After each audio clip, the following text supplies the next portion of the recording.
Welcome, dear listener. You found your way to a quiet place tonight. Before the story begins, take a moment to get comfortable. Let your shoulders soften, let your breath slow, and allow the noise of the day to gently fade away. This is Fairy Sleep Tales, a space where stories are told slowly, where magic moves softly, and where your only task is to rest and listen. In a few moments, you'll be carried to a peaceful world, one shaped by moonlight, flowing water, and wishes whispered long ago. But first, if these gentle stories bring you comfort, you're warmly invited to like this video and subscribe to Fairy Sleep Tales. By doing so, you help keep these quiet worlds alive, and you ensure that a new story will be waiting for you each night. Now, close your eyes if you wish. Take one slow, deep breath, and let the story begin. In a land where twilight lingered longer than anywhere else, there flowed a quiet river. It wound through valleys soft with moss, beneath willows whose branches trailed like silver threads, past meadows where wildflowers closed their petals for the night. The river did not rush, it did not roar, it simply moved, slowly, endlessly, as though it had all the time in the world. And perhaps it did, for this was no ordinary river. Its waters were clear as glass in some places, deep as midnight in others. Sometimes, when the moon rose full and round, the surface would shimmer with colors that had no name, blues that whispered of forgotten skies, greens that held the memory of ancient forests, silvers that seemed woven from starlight itself. The villagers who lived along its banks had known this river for generations. Their grandparents had known it, and their grandparents before them. They called it the Wishing River. Not because it granted wishes, though many had come hoping it would, not because it changed destinies or worked miracles in the way of old magic, but because it remembered them. Every hope ever whispered beside its banks, every dream breathed into the night air, every longing carried on a sigh, was gently taken into its waters. The river received them all, the wish of a farmer for rain in a dry season, the hope of a young couple building their first home together, the quiet prayer of an elder watching the stars, the secret dream of a child too shy to speak it aloud. All of them, every single one, found their way into the current, and the river never forgot, not one. It held them the way earth holds seeds in winter, patiently, protectively, knowing that some things must wait for their season. Some villagers would come to the river's edge at dawn, when mist still clung to the water like breath made visible. They would kneel in the soft grass, still damp with dew, and speak their wishes into the gentle morning. Others came at dusk, when the world grew hushed and the first stars appeared. They preferred the quiet of twilight, when the boundary between day and night felt thin, when it seemed easier to believe in things unseen.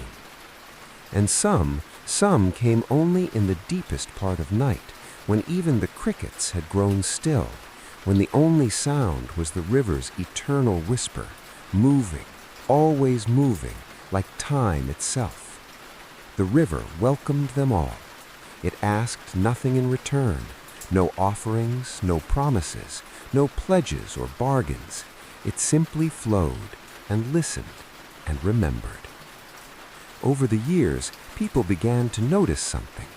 Sometimes weeks or months or even years after speaking a wish into the water, that very wish would bloom into being, not always in the way expected, not always when hoped for, but it would arrive, soft and certain, like dawn after a long night.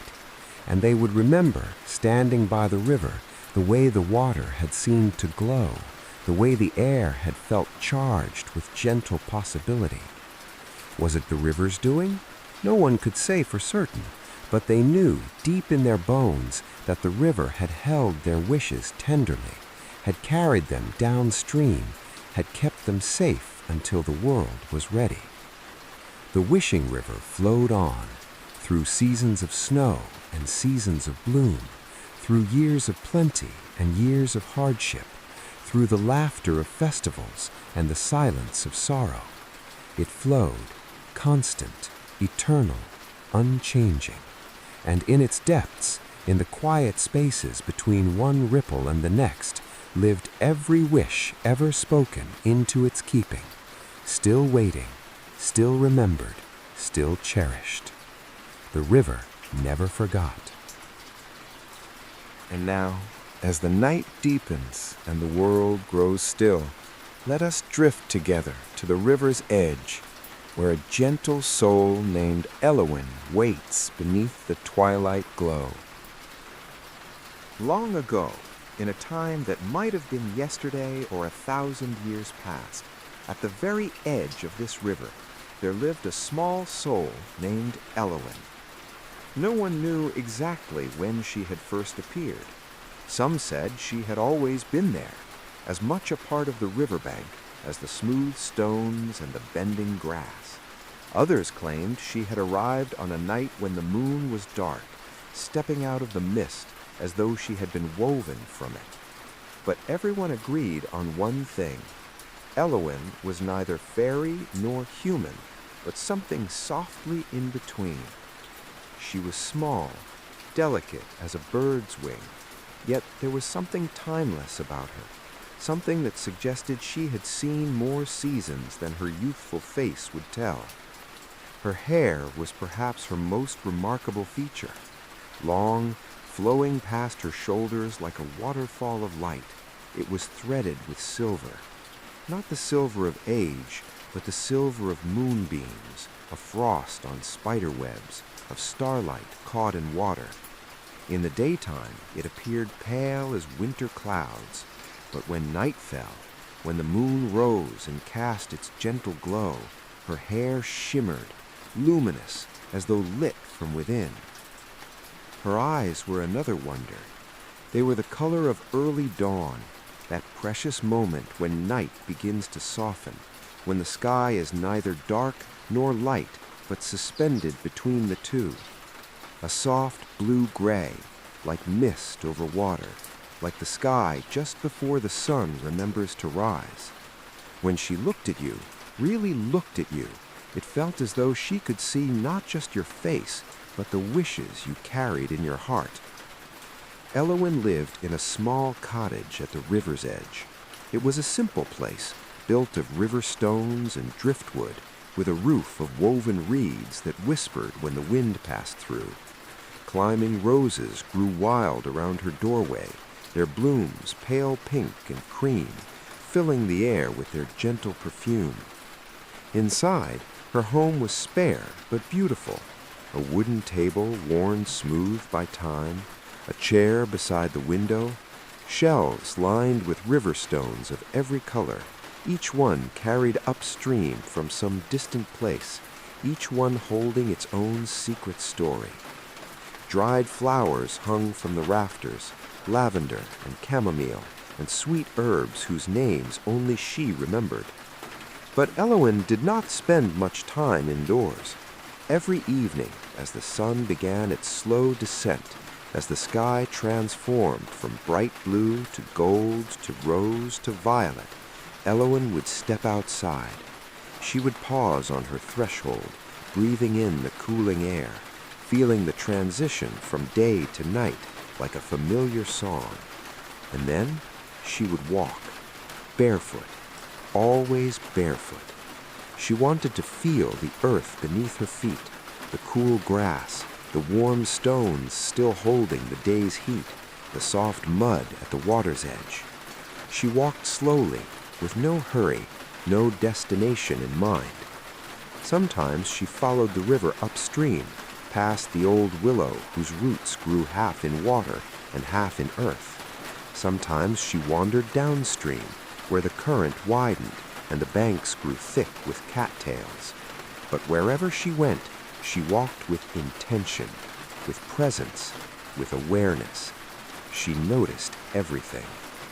The way the light changed as evening deepened, the sound of a bird calling its last song before sleep, the ripple that appeared when a fish rose to catch an insect, the particular scent of the river, fresh and green and ancient all at once. Most people came to the river to speak, but Elowen came to listen. She did not come to ask for anything. She had learned long ago that she needed very little. Her cottage was enough, her garden was enough, the river itself was enough. She came because she had discovered something most people never learned.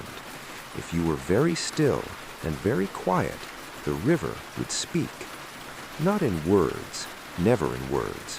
The river did not use language the way humans did, with consonants and vowels and sentences that began and ended. No, the river spoke in feelings. Sometimes, when Elowen knelt at the water's edge and placed her hand just above the surface, she would feel a sudden warmth, like invisible sunlight, and she would know that somewhere upstream, someone had whispered a wish of hope. Other times, a coolness would wash over her, gentle as a breeze, and she would understand that someone was releasing a sorrow, letting it go into the current to be carried away. There were moments when the river felt almost playful, bubbling and bright, and she could sense the joy of a child's laughter, a celebration, a moment of pure delight that someone had shared with the water. And there were nights, quiet nights, when the stars were especially bright, when the river felt deep, profound, heavy with the weight of old wishes, the kind that people carried for lifetimes, the dreams too precious to speak aloud except to the river. Elowen had learned to read these feelings the way some people read books. She did not judge them. She did not try to change them.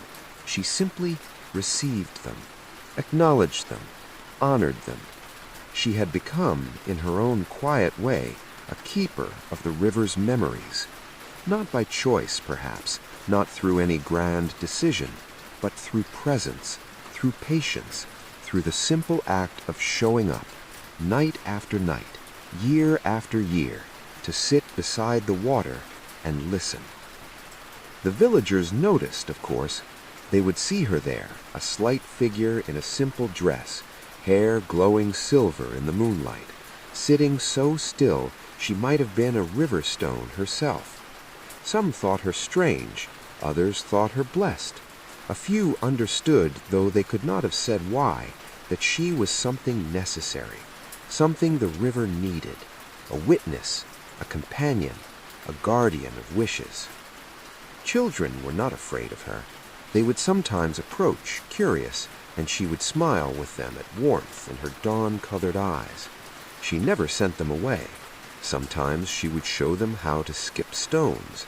Sometimes she would point out a turtle sunning on a log. Sometimes she would simply sit with them in comfortable silence, teaching them without words that it was all right to be quiet, that stillness was not emptiness, that listening was its own kind of magic. And every evening, as the stars emerged one by one, as the world settled into its nightly rhythm, Elowen would sit at the river's edge, barefoot in the soft grass, hands resting gently in her lap, eyes half closed, breathing slowly. And the river, the ancient, patient, remembering river, would speak to her in feelings, in whispers of current and ripple, in the language of water and wish. And she would listen. She would always listen.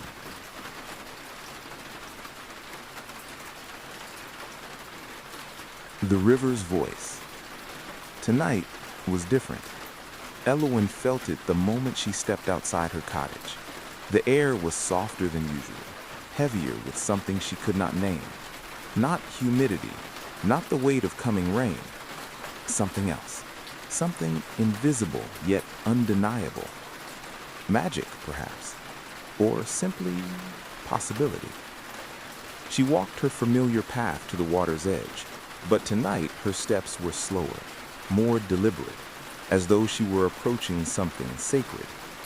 The sky above had deepened to indigo, that rich, velvety color that comes just after sunset, when the world is suspended between day and night. A few early stars had appeared, bright pinpoints scattered across the darkening canvas, each one ancient, each one still burning after journeys of unimaginable distance. But it was the river that drew her attention. Tonight, the water glowed faintly, not with reflected moonlight, for the moon had not yet risen. This glow came from within the river itself, as if stars had melted into its current, as if the water had somehow captured light and held it, shimmering, luminous, alive. Elowen had seen the river in many moods over the years. She had seen it silver and swift in spring. She had seen it low and lazy in summer's heat. She had seen it dark and deep in winter, ice forming at its edges like lace. She had seen it gentle, turbulent, playful, serene. But she had never seen it glow quite like this. She approached slowly, reverently, feeling as though she were stepping into a moment that mattered, though she did not yet know why. The grass was cool and damp beneath her feet. Dew had already begun to form, each blade holding tiny droplets that caught what little light remained. Her footsteps made soft whispers, barely sounds at all, just the faintest acknowledgement of her passing. When she reached the river's edge, she paused. The glow was even more beautiful up close. Soft blues and silvers swirled together beneath the surface, moving with the current, yet somehow remaining visible, like threads of light woven through water. Here and there, brighter points of luminescence appeared, drifted, faded, appeared again somewhere else, like fireflies dancing underwater. Elowen knelt, slowly, carefully, as though any sudden movement might break whatever spell the river was weaving. She could feel the cool earth beneath her knees, solid, grounding. She could smell the green scent of the water, fresh and ancient all at once. She could hear the gentle murmur of the current, that eternal whisper that never ceased, that had flowed before she was born and would flow long after she was gone. For a moment, she simply watched, breathing slowly, being present, bearing witness. And then, gently, so gently, she reached forward and placed her hand upon the surface. The water accepted her touch without resistance. It was warm, not hot, not cold, but warm in a way that felt almost alive, like touching skin, like resting your hand on someone's shoulder in comfort. The warmth flowed up through her palm, into her wrist, along her arm, settling somewhere deep in her chest, like a soft golden light. A gentle ripple spread outward from where her hand met the water. One circle, then another, expanding, overlapping, creating patterns that shimmered in the strange glow. And with those ripples came something else. Memories, not her own.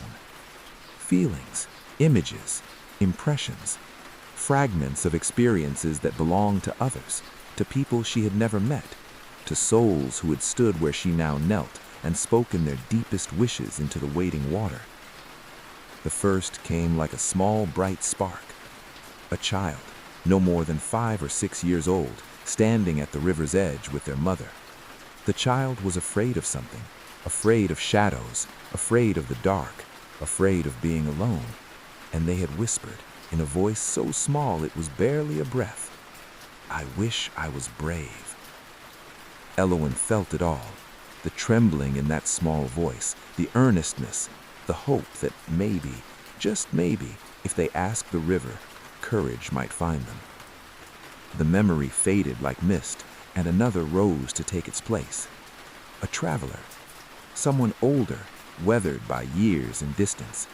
They stood here weeks ago, or perhaps months, looking down at the water with eyes full of longing. They had been away from home for so long, too long, had seen too many roads, too many strange faces, too many places that were not their own, and they had spoken, voice rough with unshed tears. "I just want to go home."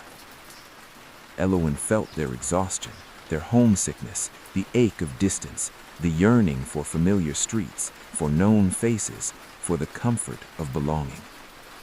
That memory too dissolved, replaced by another, a dreamer.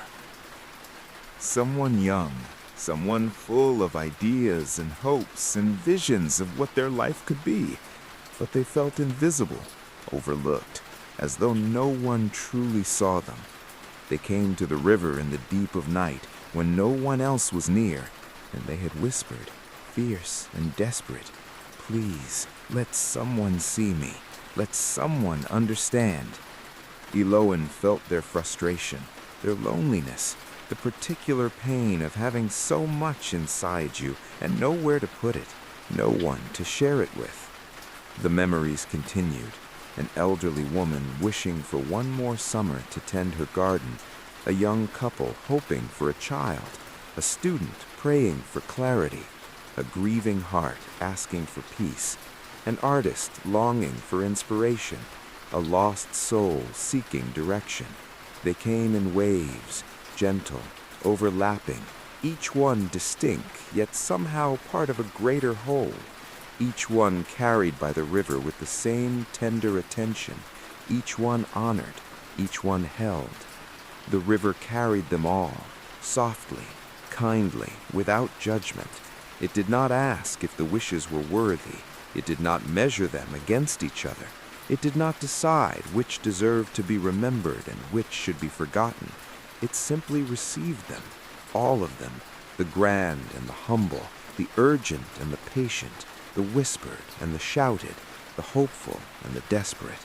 Every single one was taken into the current, absorbed into the flow, held in the river's eternal memory. Elowen closed her eyes. Tears gathered behind her lids, not from sadness, but from the sheer weight of so much longing, so much hope, so much tender human need. She understood these wishes. She had learned long ago that wishes are fragile things. They do not like to be forced. They do not respond to demands. They cannot be rushed or controlled or commanded into being. They are like seeds. They need time. They need patience. They need the right conditions to grow.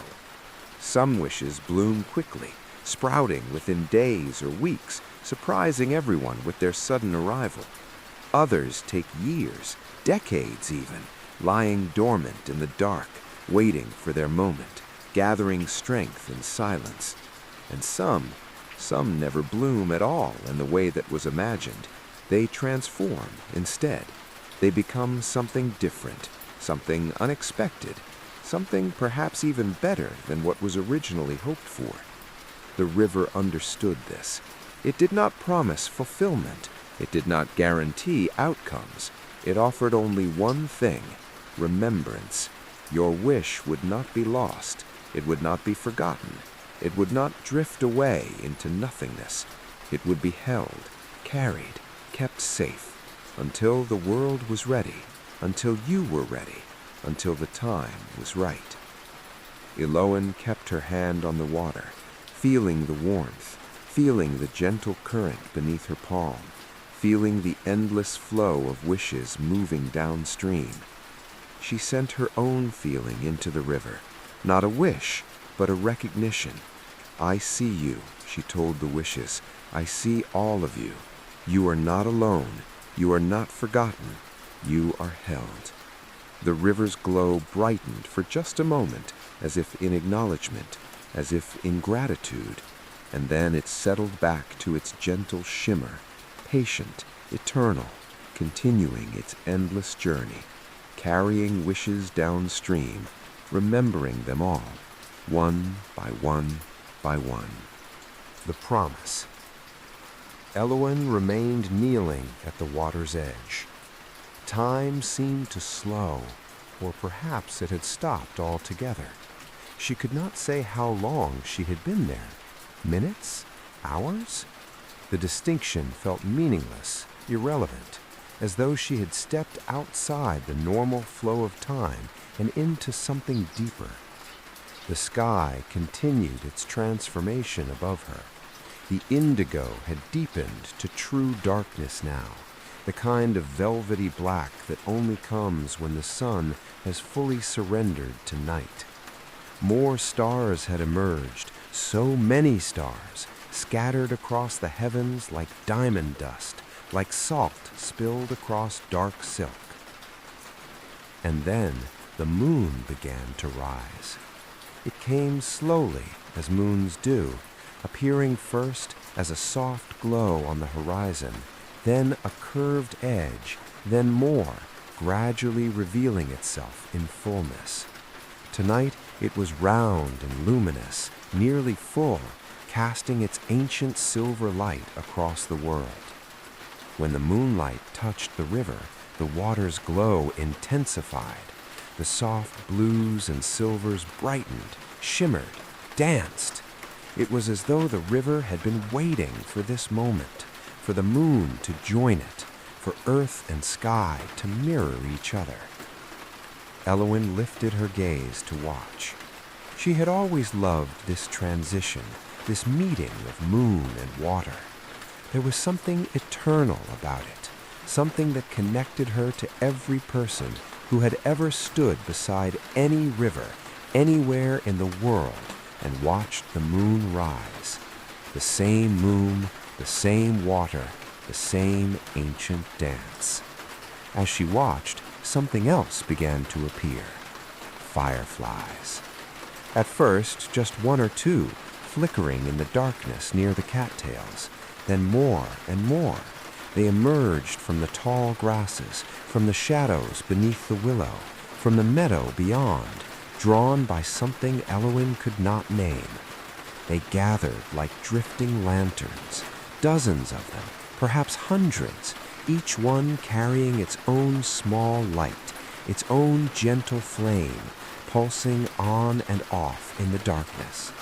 They did not fly erratically, as fireflies sometimes do, chasing each other in wild spirals. No, tonight they moved with purpose, with grace, with an almost choreographed beauty.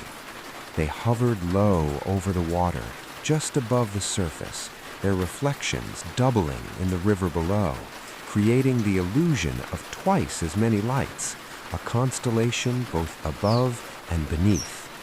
Their glow pulsed slowly, steadily, rhythmically, on, off, on, off, on, off, like breathing, like heartbeats, as if they were breathing with the river itself. Elowen watched, transfixed. She had seen fireflies many times before, had marveled at them, had delighted in their brief summer presence, but never had she seen them gather like this. Never had she witnessed them move with such unity, such intention. It was as though they had come for this moment, as though they were bearing witness to something. The air around her felt charged now, humming with invisible energy. The warmth from the river continued to flow through her hand, up her arm, into her heart. The wishes she had felt earlier still echoed in her mind, the child's hope for courage, the traveler's longing for home, the dreamer's plea to be seen. So many wishes, so many hearts hoping, yearning, dreaming, and all of them held by this river, this ancient, patient, remembering river. Something shifted inside Elowen, a knowing, a clarity, a sense of purpose that rose from somewhere deep within, somewhere she had not known existed until this very moment. She understood now why tonight felt different, why the river glowed, why the moon was bright, why the fireflies had gathered. This was a moment of choosing, or perhaps of being chosen. Her breath caught in her throat. She looked down at her hand, still resting on the water's surface, still connected to the current, still feeling the warmth, the wishes, the endless flow of human longing. And she whispered, not a wish, no. What rose from her lips was something else entirely. A vow, a commitment, an offering of herself, a promise. I will remember you, she said. Her voice was soft, barely more than a breath, yet it carried across the water with perfect clarity. The fireflies pulsed brighter for just a moment, as though they had heard. I will remember you, she said again, stronger now, more certain, for those who cannot. Because that was the truth she had just understood. People would speak their wishes to the river, and then they would leave. They would return to their lives, to their daily tasks and troubles, to the rushing current of ordinary time. And in that rushing, in that busyness, in that endless forward motion, they would forget. Not because they meant to, not because they stopped caring, but because that is what people do. They move on, they adapt, they survive. But the wishes needed to be remembered. They needed a keeper, a guardian, someone who would hold them, honor them, bear witness to them, even when their speakers had forgotten. And Elowen, in this moment, beneath this moon, surrounded by fireflies and glowing water, knew that she was being called to be that someone. I will remember, she whispered a third time. I promise. The river answered. It did not speak in words, for the river had never needed words, but Elowen felt its response, clear, unmistakable, profound. A gentle curve of light appeared in the water beneath her hand. It rose from the depths, soft and luminous, moving with deliberate grace. It wound around her fingers, between them, over them, like a ribbon of living light, like a thread of pure starlight, like a soft embrace.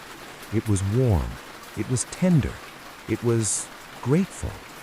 The river was accepting her promise. More than that, the river was answering it. The light wrapped around her hand, her wrist, spiraling slowly upward along her forearm. It did not burn, it did not hurt.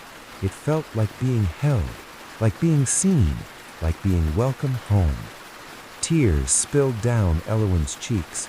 She did not wipe them away. She let them fall, let them drip into the river, offering her own salt, her own emotion, her own humanity to the water. The fireflies responded by pulsing in perfect unison, all of them, all at once, creating a wave of light that rolled across the darkness. On, off, like the river's heartbeat made visible. Elowen felt something settle into place inside her, something that clicked, that locked, that became permanent. She was changed, not in a way that could be seen from the outside.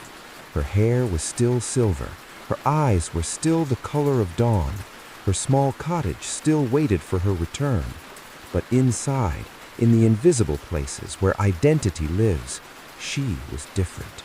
She was no longer simply Elowen who lived by the river. She was Elowen who belonged to it, Elowen who had been chosen, Elowen who had chosen in return. The keeper of wishes, the guardian of memory, the one who remembers.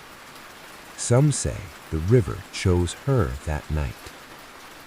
That the ancient waters, carrying the weight of 10,000 wishes, recognized in her a kindred spirit, a gentle soul, someone who understood the value of patience, the importance of listening, the sacred duty of bearing witness. They say the river had been waiting, perhaps for years, perhaps for lifetimes, for someone like her to arrive, someone who would not try to control the wishes or judge them, someone who would simply hold them. Others say she had always belonged to it, that from the moment she first appeared at the river's edge, or perhaps even before, perhaps from the moment she was born, she had been marked for this purpose, that her silver hair and dawn-colored eyes were signs, that her cottage, built of river stones, was no accident, that every barefoot walk along the banks had been preparing her, training her, teaching her how to listen. They say she had not been chosen that night. She had simply, finally, recognized what had always been true. Perhaps both were right. Perhaps it did not matter which. Perhaps the only truth that mattered was this: on that night, beneath that moon, surrounded by fireflies and glowing water, Elowen made a promise, and the river accepted it. And from that moment forward, they belonged to each other, keeper and kept, guardian and guarded, river and witness, together as they were perhaps always meant to be.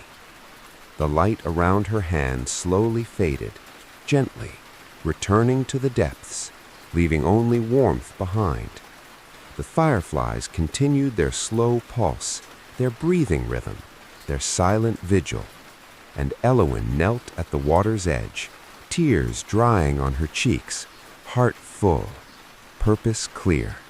She would remember.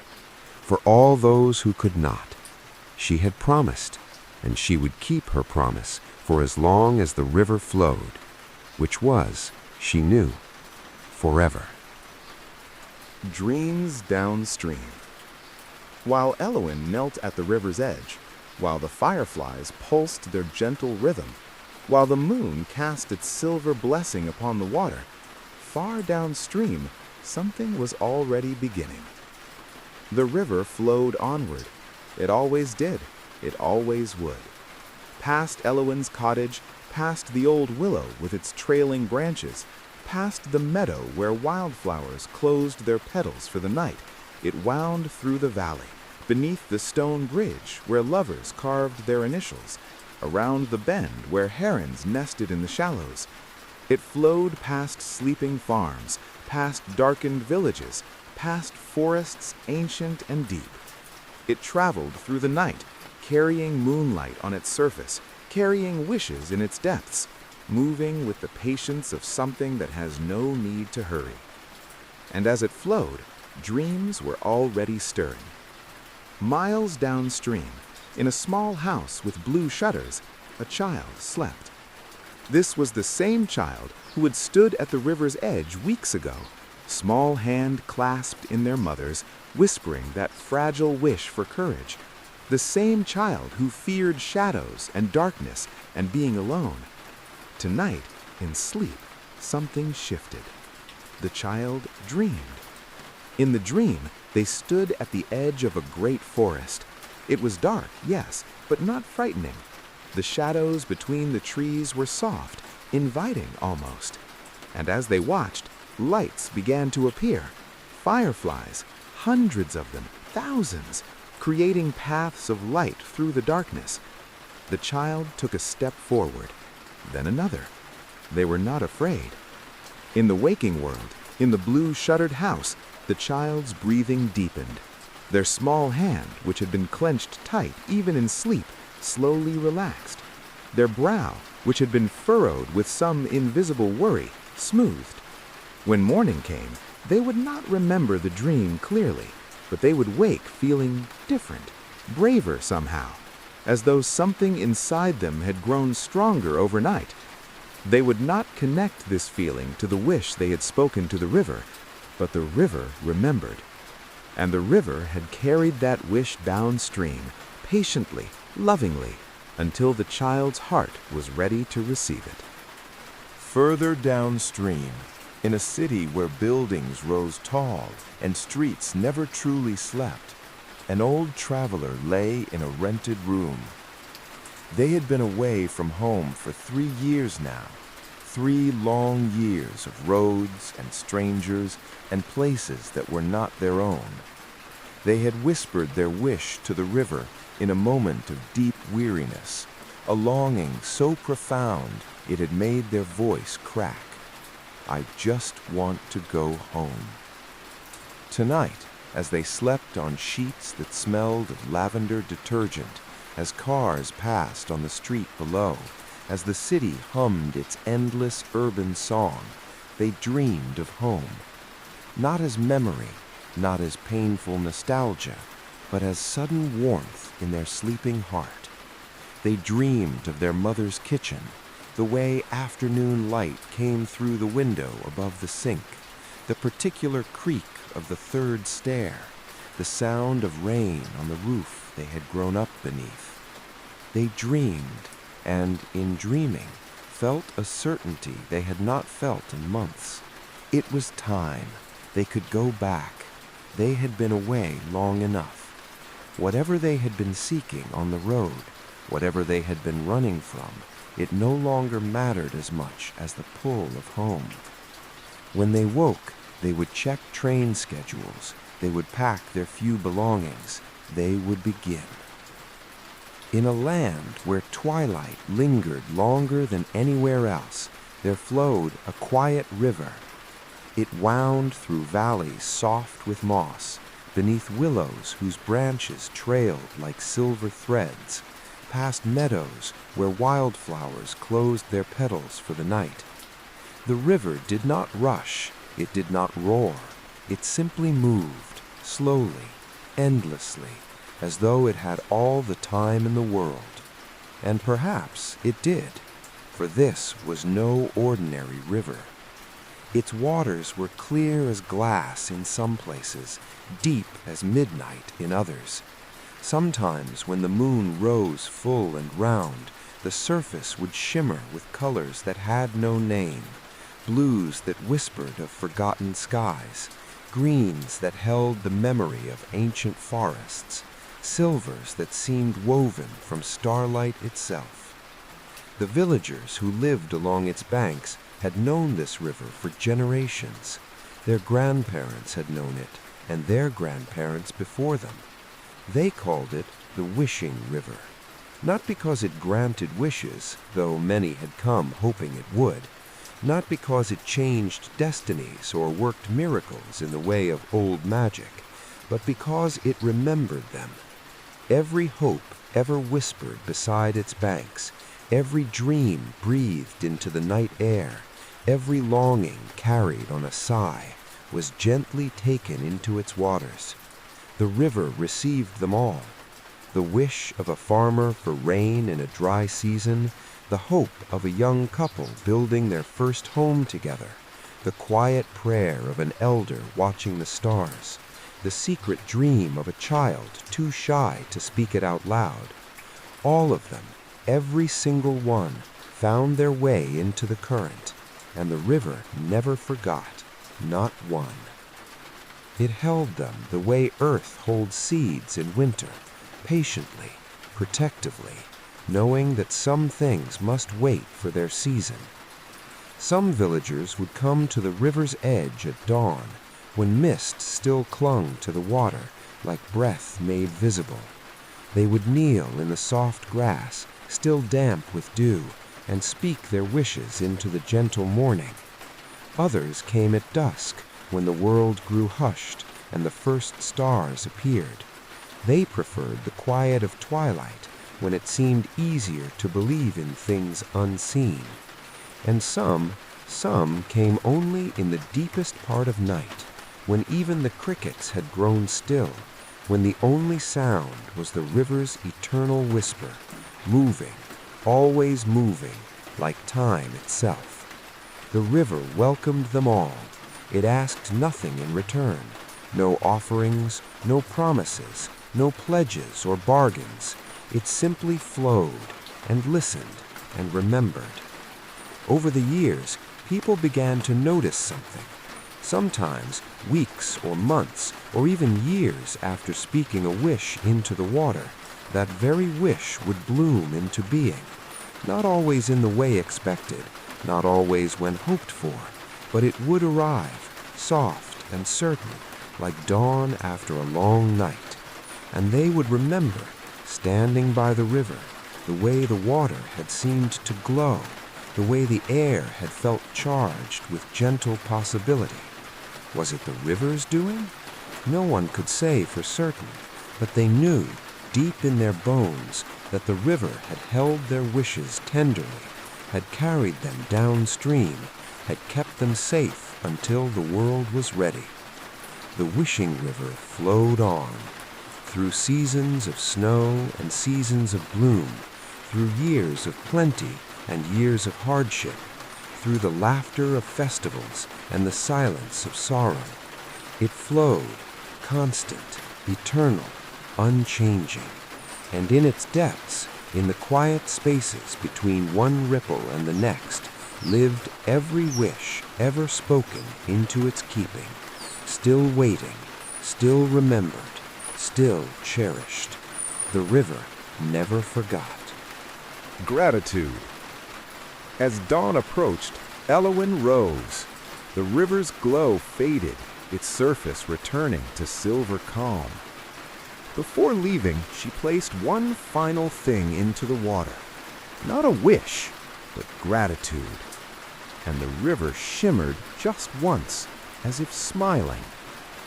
And so, if ever you find yourself near a quiet stream at night and feel a sense of peace you cannot explain, perhaps you are standing beside the river that remembers wishes. Perhaps it is listening to yours. Now rest. Let your thoughts drift like water. Let your dreams flow gently downstream. The river remembers, and tonight it carries you. Sleep, sleep, sleep. I let you rest now. See you in the next one, dear dreamer.